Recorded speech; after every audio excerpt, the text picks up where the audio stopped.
بسم الله الرحمن الرحيم. تبارك الذي بيده الملك وهو على كل شيء قدير، الذي خلق الموت والحياة ليبلوكم أيكم أحسن عملا وهو العزيز الغفور، الذي خلق 7 سماوات طباقا ما ترى في خلق الرحمن من تفاوت فارجع البصر هل ترى من فطور ثم ارجع البصر كرتين ينقلب إليك البصر خاسئا وهو حسير، ولقد زينا السماء الدنيا بمصابيح وجعلناها رجوما للشياطين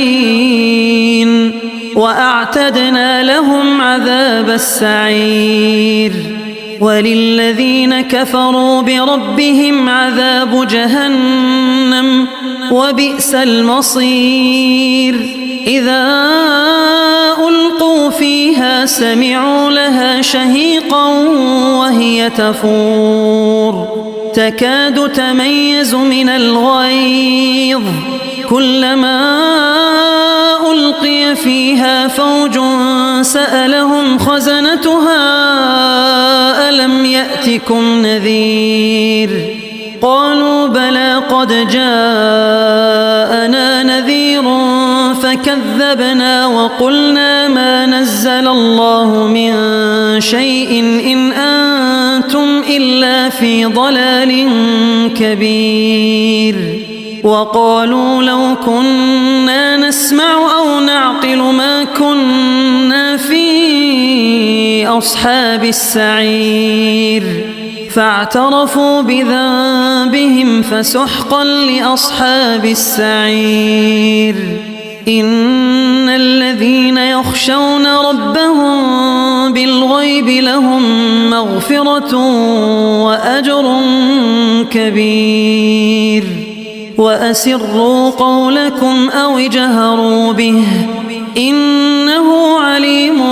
بذات الصدور، ألا يعلم من خلق وهو اللطيف الخبير،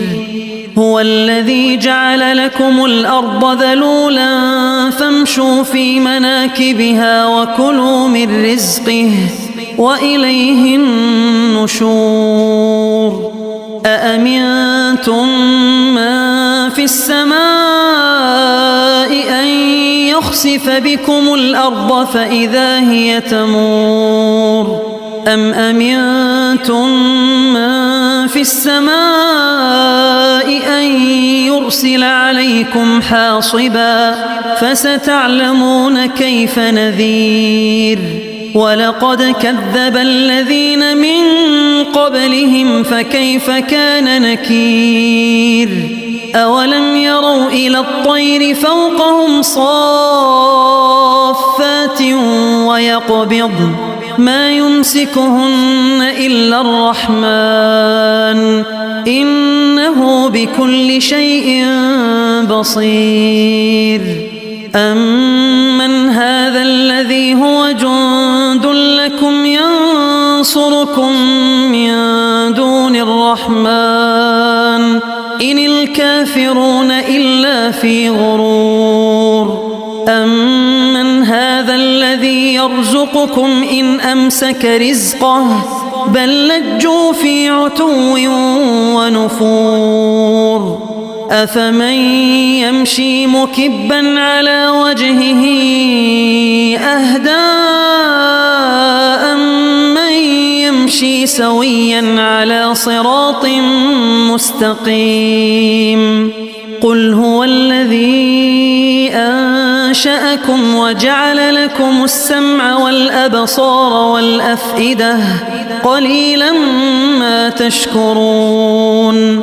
قل هو الذي ذرأكم في الأرض وإليه تحشرون، ويقولون متى هذا الوعد إن كنتم صادقين، قل إنما العلم عند الله وإنما أنا نذير مبين فلما رأوه زلفة سيئت وجوه الذين كفروا وقيل هذا الذي كنتم به تدعون قل أرأيتم إن أهلكني الله ومن معي أو رحمنا فمن يجير الكافرين من عذاب أليم قل هو الرحمن آمنا به وعليه توكلنا فستعلمون من هو في ضلال مبين قل أرأيتم إن أصبح ماؤكم غورا فمن يأتيكم